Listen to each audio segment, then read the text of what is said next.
administered and enforced fairly and impartially for all Americans. Attorney General Sessions, come on in. I'm sorry.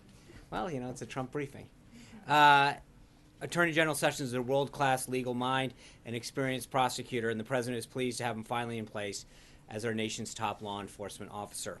After the Attorney General's swearing in, the President signed 3 executive orders dedicated to standing behind the police officers who risk their lives every day to protect us in our communities, reducing crime, and stopping cartel violence.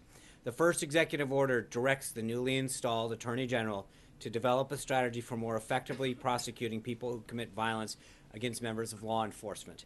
We must better protect those who protect us. Our men and women in blue need to know that we're with them 100% as they patrol our streets.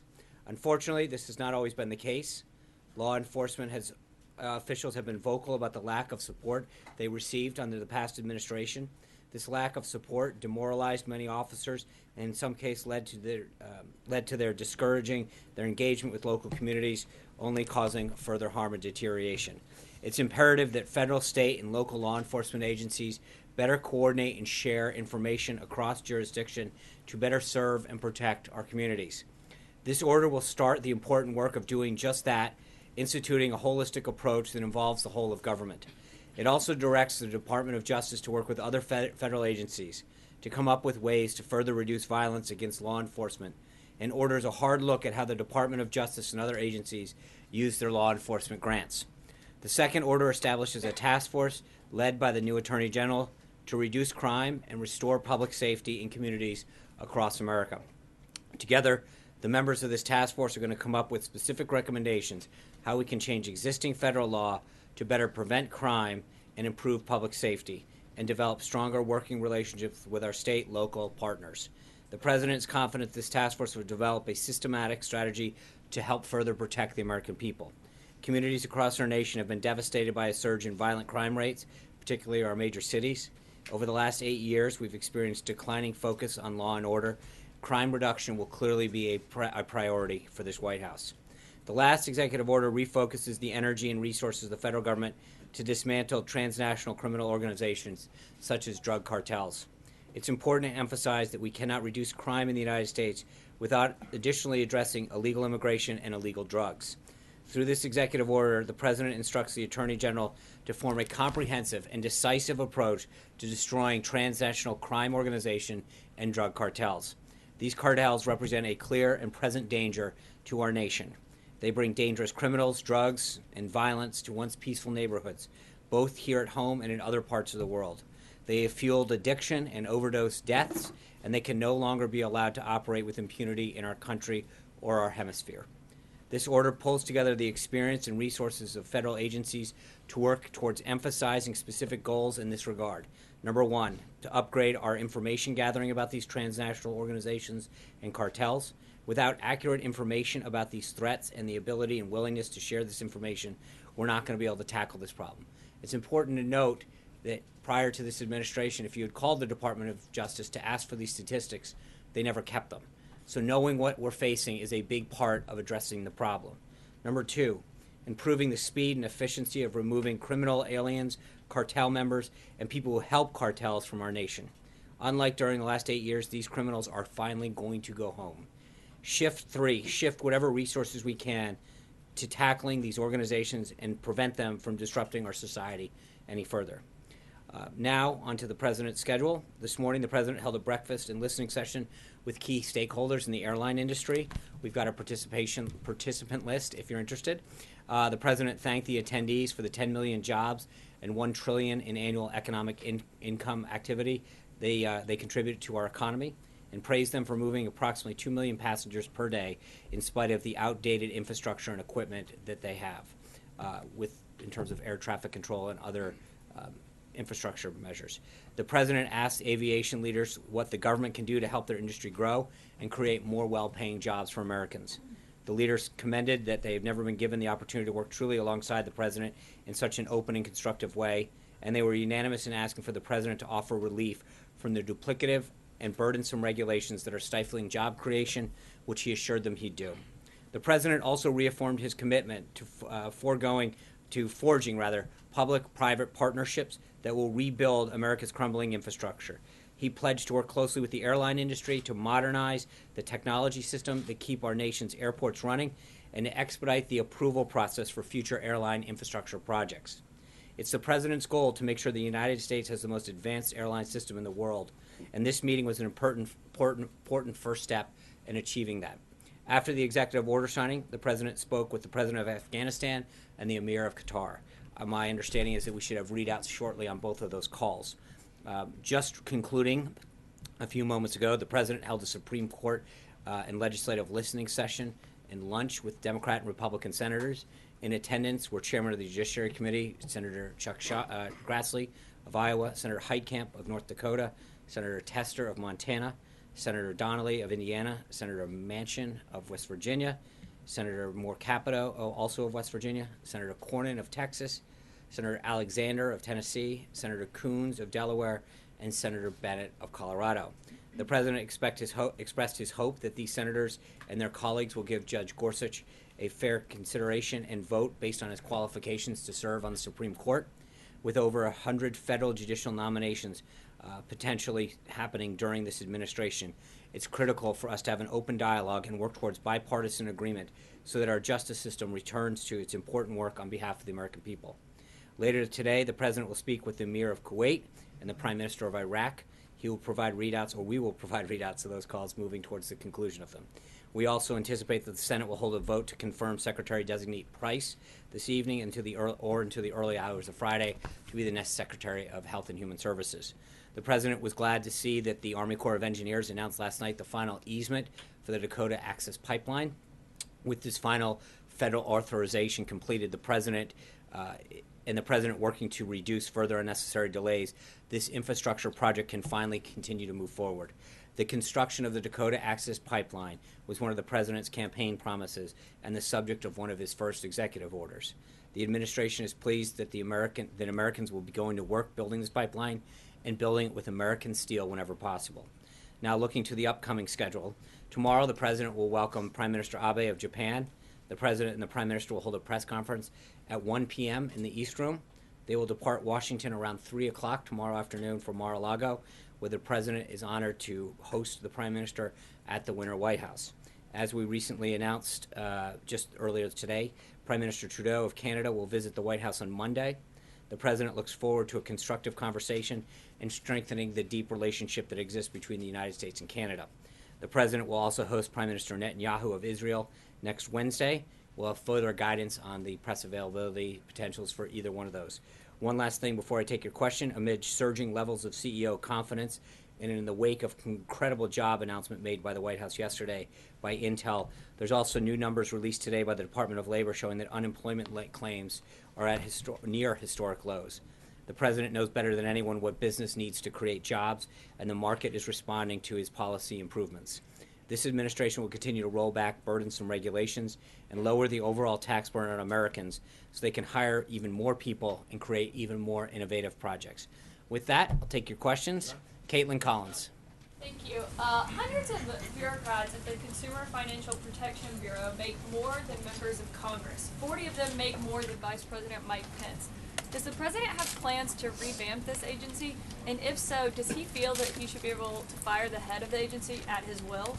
I think I've addressed this before, but we have no updates right now on the head of CBPB. If we do, I'll let you know. With respect to the first part of that question, I think one of the things that you're going to continue to see from this president is a respect for taxpayers' dollars, the money they spend, and how they're spent. We are going to continue to review all aspects of government. I think you'll see further announcements as far as how he's going to look at how he's going to approach and innovate and update government.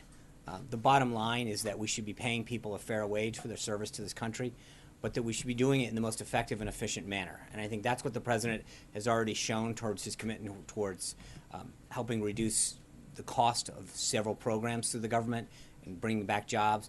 But there's going to be respect for taxpayers in this administration so that whether it's salaries or actual positions or programs, he's going to have a very, very tough look at how we're operating government, how many positions they're in, what people are getting paid. But the president understands that most Americans are out there working night and day trying to get by. and that Washington truly needs to respect the money that they spend. And then we should be doing it in a way that shows that with a level of respect in terms of how many people we're hiring, what they're paid, what programs we're looking at, whether or not that program's duplicative. But it's not just about one department or one agency. It's really about looking at how government as a whole operates. John. Sean, questions have been raised after Kellyanne Conway did an interview, I believe it was with Fox News this morning, where she appeared to, from the confines of the Brady briefing room, promote the products of Ivanka Trump. Do you believe that she crossed an ethical line? Kellyanne has been counseled, and that's all we're going to go with. She's been counseled on that subject, and that's it. Can I ask a question? There's Reuters has a story out that includes a partial transcript of the president's call with Vladimir Putin, Right. in which he appears to express doubts about the New START treaty. Does he indeed have doubts about the New START treaty? Would he like to see that renegotiated? The president's conversation with President Putin is a private call between the two of them, and I'm going to leave it at that. We put a readout on the call, and we have nothing further beyond that. John Gizzi. Thank you, Sean. One question today. Wow. On February 2nd, Vladimir Kara-Murza, who is a well-known filmmaker in Russia and was a close associate of the late Boris Nemtsov, the dissident, found himself in critical condition. Right. His wife has since said she believes this is poisoning, very much like the conditions that almost took his life 2 years ago. And does the administration have any comment about that, or the frustration of Mr. Navalny, the opponent of President Putin, to get on the ballot as a candidate? I think our State Department is aware of the situation. We're monitoring it, and I'll leave it at that. Yeah, Blake. Sean, the president said today in the airlines representative meeting that Right. he hopes to have an announcement within the next 2-3 weeks about lowering the burden of taxes for businesses. Right. At the Super Bowl interview, he was asked, can Americans expect a tax break in 2017? And he said, I think so, yes. I would like to say yes. It sounds like he's a little bit more confident for the businesses than individual tax breaks for Americans. Is the business component at this point ahead of the individual component? No, it's a comprehensive, yeah.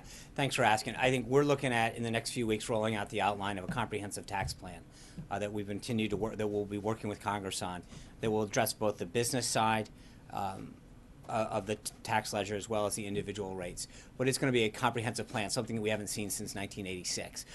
But I think when you look at the segueing of that, we've got two opportunities for reconciliation this year.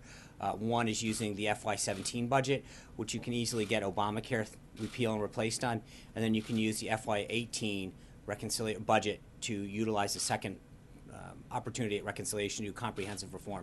But we recognize the need. I mean, it's been since 1986 that something like this, of this scale and magnitude, has happened. The president recognizes that middle-class Americans need tax relief, and that's going to be part of that. But we also recognize, and you saw that in all of these business meetings, whether it's inversions or other means in which people are shipping jobs overseas or reestablishing themselves, or the profits that are kept over there, we need fundamental, comprehensive tax reform that addresses both sides of that income stream. Can you say if this is going to be a mix between what he had put out there on the campaign and what House Republicans have put out there before? Because there's some similarities, but clearly some differences as well. I'm just going to say that you're going to have to wait a couple weeks before we put out that outline. But I can tell you that it's something that's going to spur economic growth. It's going to recognize the need to give so many working Americans the relief that they need. But more importantly, I think part of the issue that we continue to see over and over again with businesses is that we're facing competition from abroad because of our tax code. It favors companies from not wanting to stay, and the president recognizes that. And what he wants to do is create a tax climate that not only keeps jobs here, but makes it incentivizes companies to want to come here, to grow here, to create jobs here, to bring their profits back here. So I think I don't want to get any further ahead of it, but I will tell you that it is going to be the first time that this nation's seen a full comprehensive tax reform in a long, long time. Yeah. Yeah, the president this morning tweeted that our country is, quote, bogged down in conflict all over the place. Where are we bogged down? Well, I think there's several places that we've What been. does he mean by that? Well, I think that if you look at ISIS in particular and the hot spots around the country, the places that we have to monitor, There's a lot of countries through the Middle East in particular, Northern Africa, that we are having to address and deal with and monitor because of the threat of radical Islamic terrorism. I mean, there's no question that the spread of it has gone in the last 8 years, has proliferated. And I think that the resources that we have to spend, this isn't a traditional war where you're just looking at the other enemy with a uniform and saying, here's the country we're fighting. The proliferation of ISIS throughout this country has made it so that we have to focus a lot more in a lot more places and expend a lot more resources because it's more of a disparate approach that we have to employ as opposed to having one country that you're facing at one time. But Bogdan suggests it's I something we understand. can't get I out just of. answered the question, though. I understand. Thank you. Yeah. Thank you, Sean.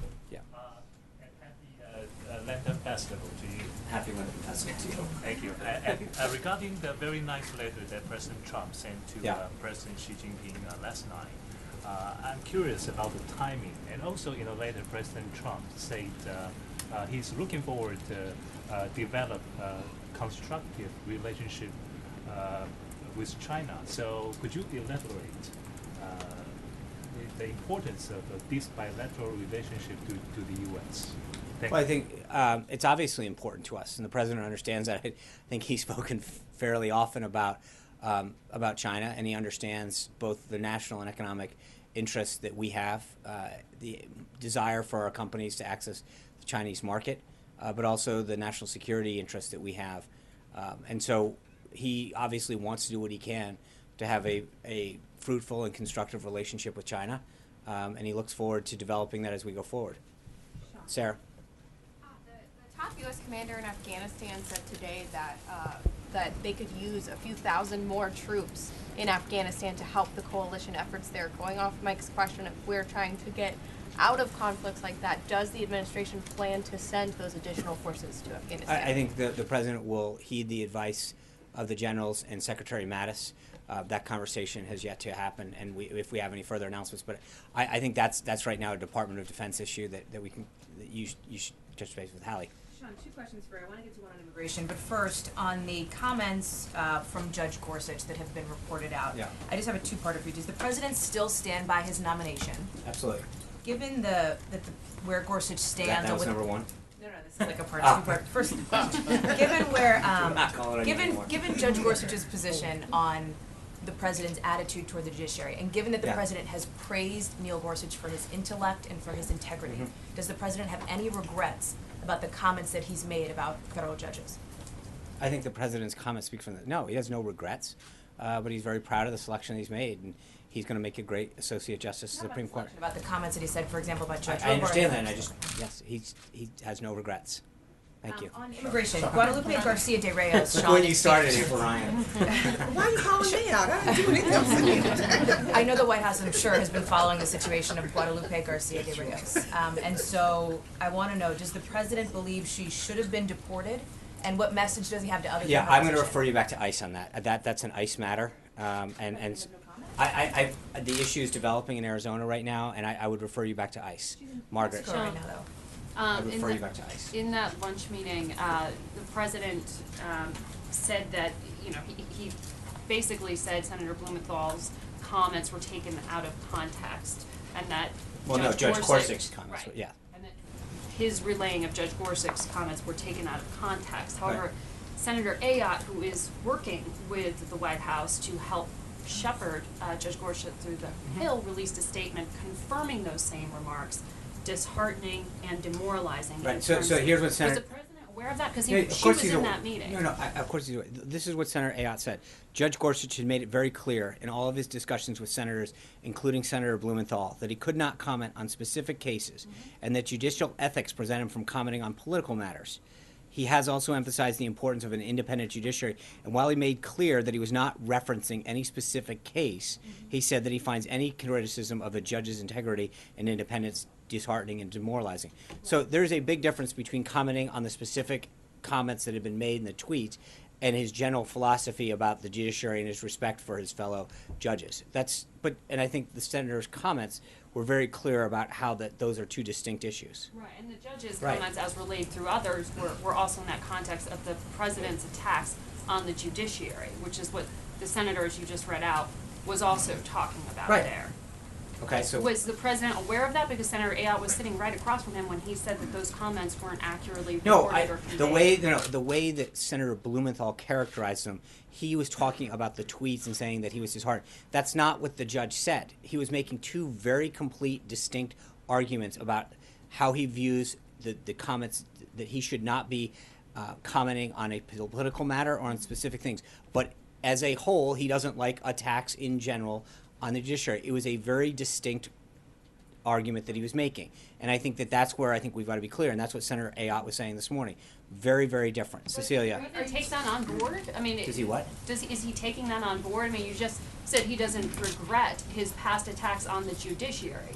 Right. But now you have these confirmed remarks, which you were saying were exactly what the judge was talking about. No. And that's not but hold on. changing the But president's again, I own think it's important to understand that the judge was very clear that he was not commenting on any specific matter, right? And then he was asked about his general philosophy.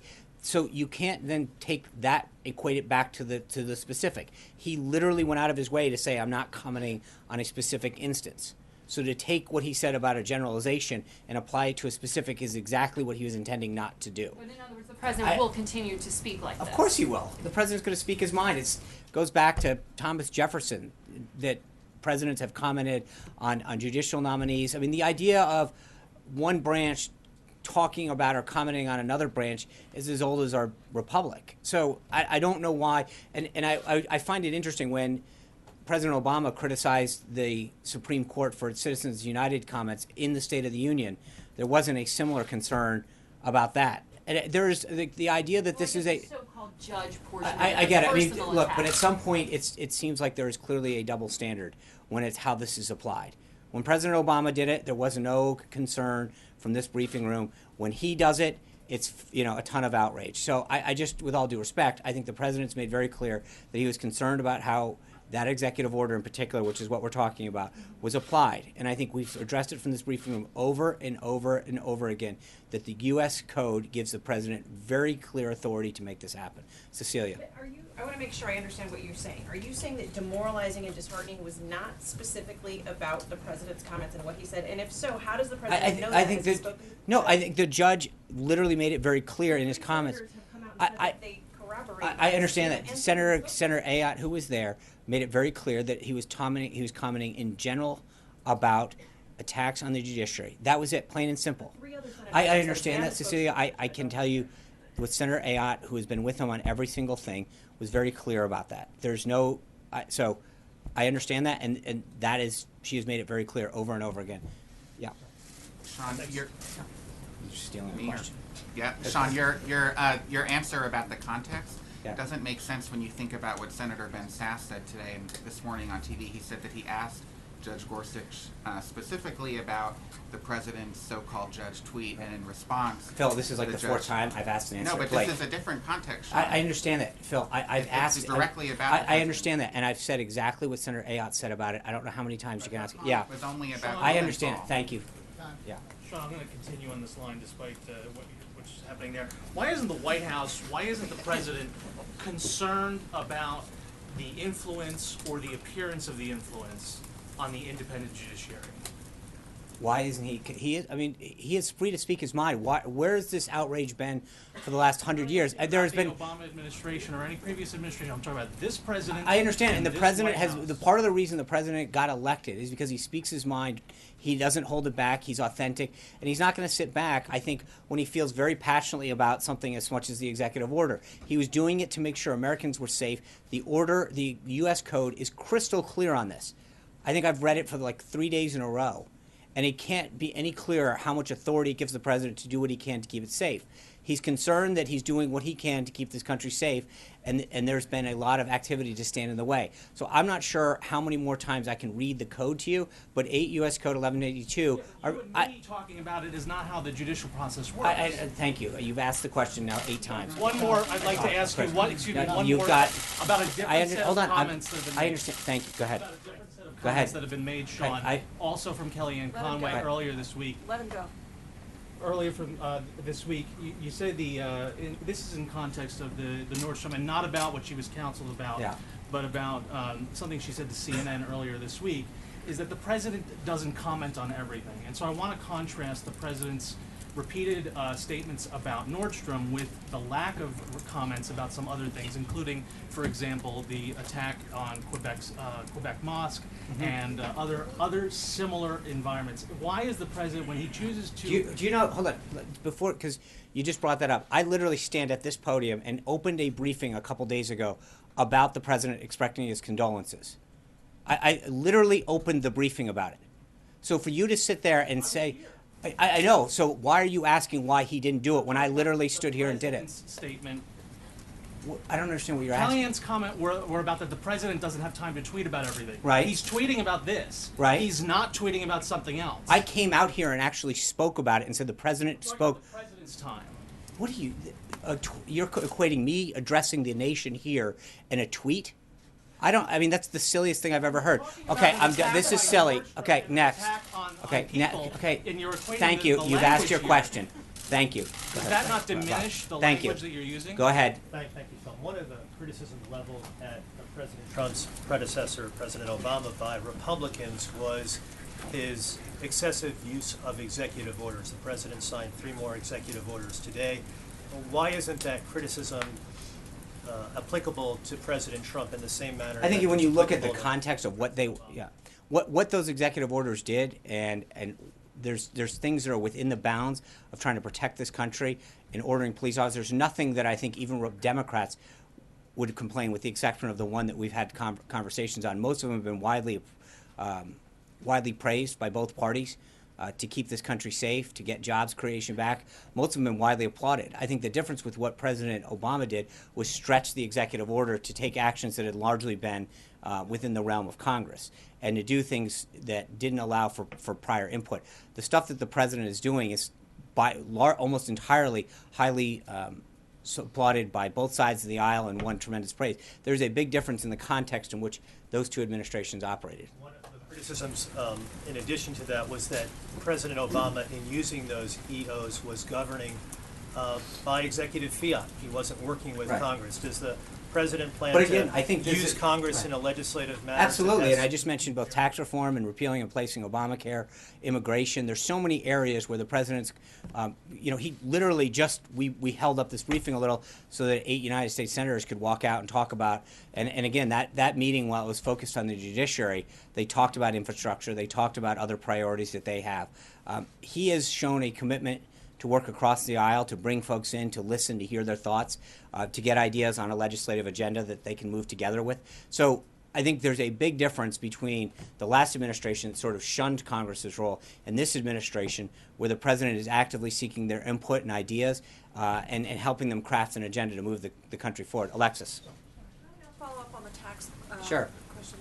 Because there are revenue elements of the Affordable Care Act, if it is repealed and replaced, there has been discussion on the Hill about what would be the appropriate track to get that into tax legislation, or how to treat that in tax legislation.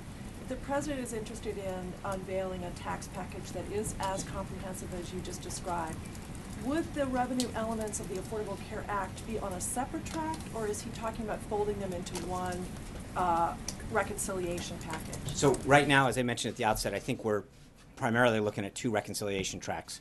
One utilizing the 2017 budget, so you could put your Obamacare repeal and replace in the 2017 reconciliation package, and then you could potentially do tax reform, comprehensive tax reform, in the 2018 budget.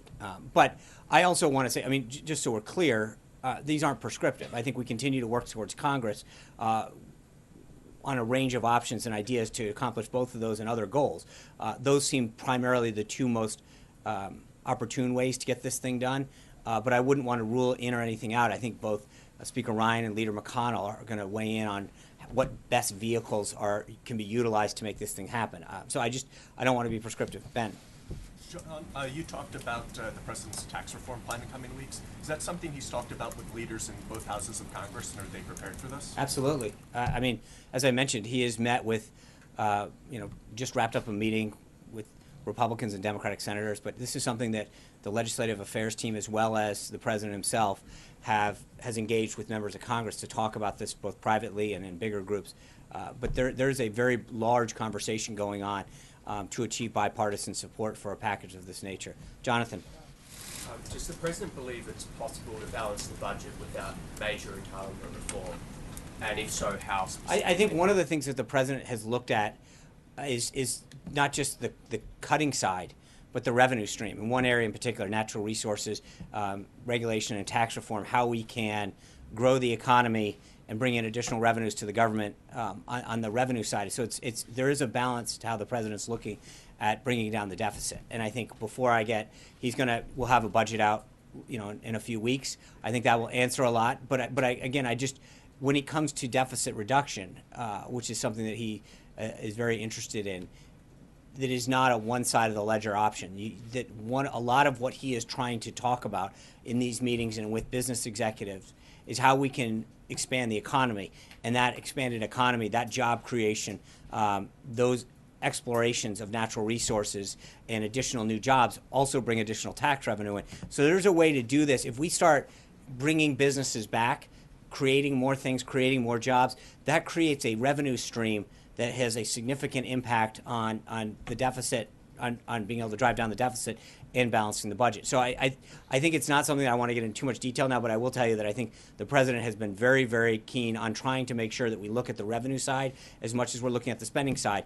When it comes to the spending side, again, you're looking at a whole of government approach at how we look at every department, every agency, every job, the spending free or the hiring freeze being one of them. How do we make sure that we're looking at, are these positions necessary? Are they duplicative? Are we using taxpayer money in the best possible way? Those are it isn't a single, look at those particular programs and try to figure out what we can do. He's looking at everything and figuring out if we can make it more effective and efficient. Yes, Scott. Yeah, Sean, Monday, House Oversight Committee is going to mark up Congressman Chaffetz's bill to strike down the District of Columbia's Death with Dignity Act, the assisted suicide law. It could soon come to the White House. Has the President articulated any thoughts on that or the other bills to strike down D.C.'s gun laws, marijuana, funding for federal for abortions in the district? Any thoughts on all these things that are coming your way? As they come our way and they get passed by both houses and come this way, we will issue statements of administration policy. At this time, they are not at that position. So thank you guys very much. We'll see you tomorrow with the Prime Minister. Take care.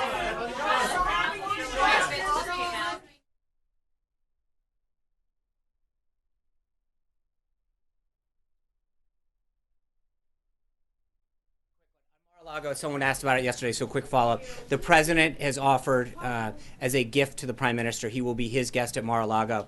No one else will be staying there, as far as I know, from the Japanese delegation. They will stay out in town with the rest of the staff. But that is a gift that the President is extending to the Prime Minister. Thank you, guys.